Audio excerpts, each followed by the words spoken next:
It's midnight on the tarmac. You're looking at a $1.7 trillion weapons system, fully armed, fueled up, and mechanically perfect. The Weber is completely clear. The pilot is strapped in and ready to go. Every single turbine blade and sensor checks out. But this jet isn't moving an inch. A mechanic checks a ruggedized terminal nearby, and the logistics database is flashing a bright red error. It claims the aircraft is non-mission capable. An enemy missile didn't stop the most expensive fighter program in history. A software dependency did. When the F-35 program started, the Pentagon demanded a fully digital, self-aware aircraft. To pull that off, they built the Autonomic Logistics Information System, or ALIS. It was designed to act as the jet's brain, automatically diagnosing wear and tear and scheduling maintenance long before a part actually broke. That required a massive scale of data.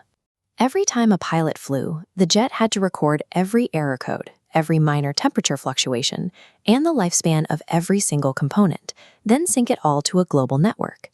They built a production environment so dense and interconnected that the aircraft's own nervous system became its biggest liability. Under the hood, Alice used a tightly coupled Oracle database. All global data was forced into one monolithic block. Engineers crammed predictive analytics, global replication, and parts tracking into the exact same environment. The system buckled under the mismatch data streams. The predictive models quickly became overwhelmed by the sheer volume of inputs. The database started flagging perfectly healthy physical parts as broken. When Alice threw a false alarm, it hard-locked the physical hardware. The mechanic on the ground could look right at a flawless engine piece, but the software legally prevented the jet from taking off. Highly trained mechanics spent hours staring at frozen screens and fighting broken user interfaces instead of turning wrenches. Back on the tarmac, maintainers were plugging diagnostic boxes directly into the jet's nose just to read the logs. Those flight logs generated 50 gigabyte sync files.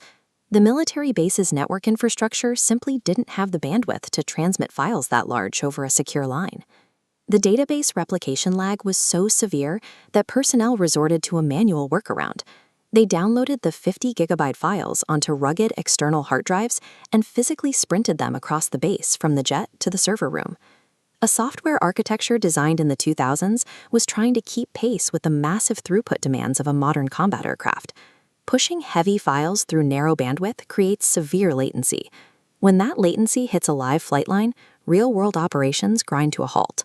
By 2020, the Air Force realized they couldn't patch their way out of a broken foundation. They officially scrapped ALIS. They replaced it with the Operational Data Integrated Network, or ODIN, a modern, cloud-native architecture built on microservices. ODIN decoupled the application into smaller, decentralized services, localizing databases at bases and using lightweight data syncs that respected network latency limits. The lag and UI friction cleared up. False alarms dropped, and jets that had been bricked by bad data were suddenly cleared for missions. The Air Force had to execute an emergency architectural rescue just to keep the fleet operational. The very same jet that sat frozen on the tarmac at midnight is finally firing its engines at sunrise. With the software roadblock cleared, the aircraft is free to do exactly what its hardware was built to do. You can build the most advanced physical machine on Earth, but if the underlying data architecture is broken, that machine isn't going anywhere.